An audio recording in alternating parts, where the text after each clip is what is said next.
नदीचा महाकहर। शेळगावसह 5 गावे पुन्हा जलमय, माणिकबाबा विद्यालयात पुन्हा पाणी शिरलं।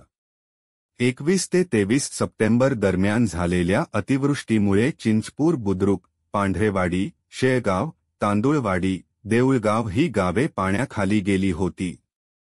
प्रशासनाने युद्धपातळीवर पंचनामे पूर्ण करण्यास सुरुवात केली होती, पण शुक्रवारी मध्यरात्रीपासून मुसळधार पावसाला पुन्हा सुरुवात झाली आणि खैरी नदीने धोक्याची पातळी ओलांडली। परिणामी हीच गावे पुन्हा पाण्याखाली चालली आहेत। सावरलेलं जनजीवन पुन्हा विस्कळीत झालं आहे। सर्व रस्ते बंद असल्यामुळे दुग्धोत्पादक शेतकऱ्यांचेही मोठ्या प्रमाणात नुकसान होत आहे। दूध संकलन पूर्णपणे ठप्प झाले आहे। महापुराचा सर्वात मोठा तडाखा पुन्हा एकदा माणिकबाबा विद्यालयाला बसला आहे।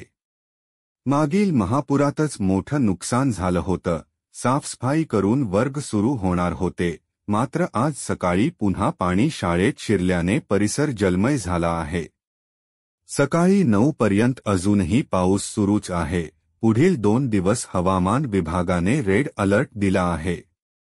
या आपत्तीग्रस्त भागाला मुख्यमंत्री देवेंद्र फडणवीस, उपमुख्यमंत्री एकनाथ शिंदे, अजित पवार तसेच माजी मुख्यमंत्री उद्धव ठाकरे आणि विविध मंत्री, आमदार, खासदार यांनी भेट दिली आहे। परिस्थितीचा आढावा घेतला आहे। मात्र गावकऱ्यांचे लक्ष आता मदतीच्या घोषणेकडे लागले आहे। मदत कधी आणि किती जाहीर होणार याबद्दल प्रश्नचिन्ह आहे। प्रशासनाने नागरिकांना सतर्कतेचा इशारा दिला आहे। नदीकाठच्या गावातील लोकांनी पशुधनासह सुरक्षित स्थळी स्थलांतर करावं, असं आवाहन महसूल विभागाकडून करण्यात आलं आहे। आम्ही अजून मागच्या पुरातून सावरलो नव्हतो आणि आता पुन्हा सगळं पाण्यात गेलं। सरकारने कायमस्वरूपी उपाय करावा।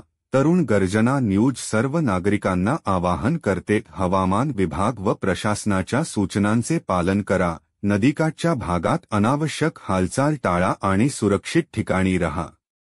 आम्ही तुम्हाला पुढील घडामोडींची माहिती देत राहू। तरुण गर्जना न्यूज साठी राहुल शिंदे, चिंचपूर, बुद्रुक, धाराशिव।